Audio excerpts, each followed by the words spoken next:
5 shocking psychology facts that most people never learn. There are truths that school never taught us, not because they were hidden, but because they were inconvenient. Truths that tear away the illusion. Truths that don't make life easier. They make you sharper. Here are 5 psychological facts that most people will never learn, because most people don't want to know them. But we are not most people. Fact 1. Your mind lies to you, especially when you're emotional.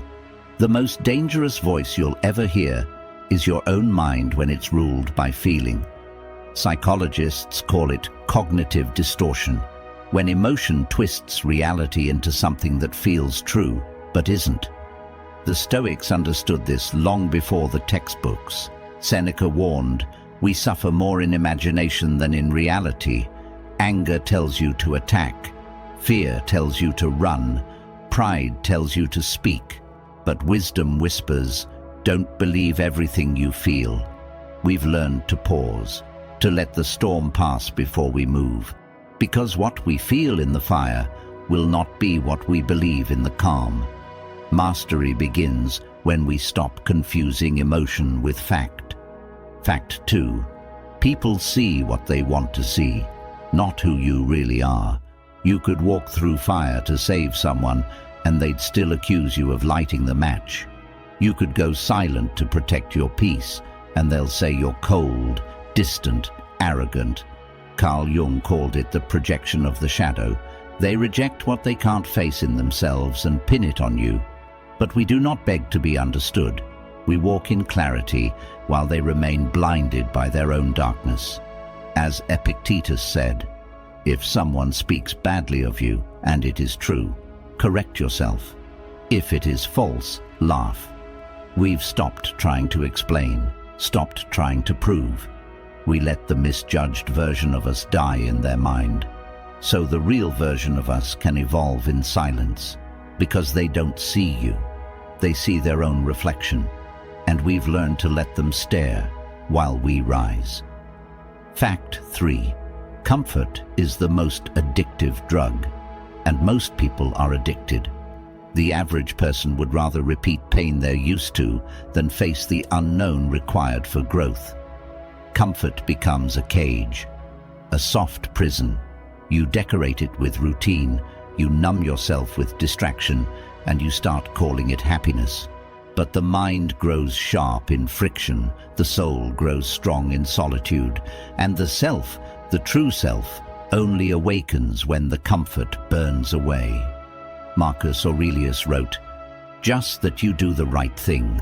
The rest doesn't matter, not ease, not outcome, just the discipline to choose hard things when soft ones whisper."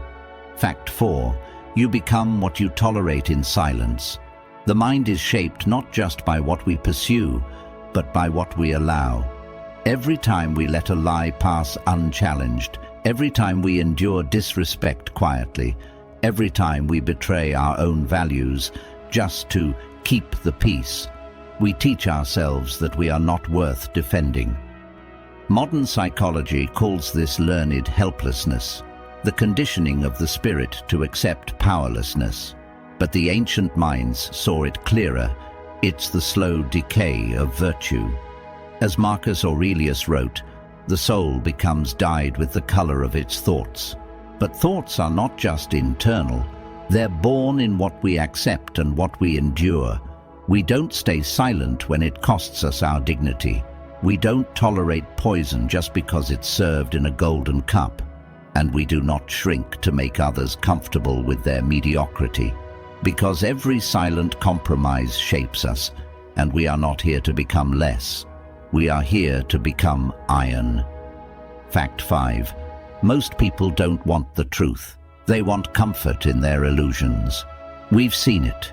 You tell someone the truth, and instead of gratitude, you get hostility. You show them the mirror, and they shatter it just to keep sleeping. Because truth doesn't just inform, it destroys. It burns away the mask. It threatens the comfort they've built their identity on. As Epictetus warned, it is impossible for a man to learn what he thinks he already knows.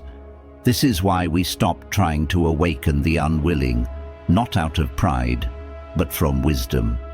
We've learned that real strength is not in forcing truth on others, but in living it ourselves, quietly, unapologetically, relentlessly. And when others are ready, truly ready, they won't need to be told. They'll feel it in your presence, in your calm, in your restraint, in your refusal to compromise. Because truth doesn't chase, it stands. And so do we.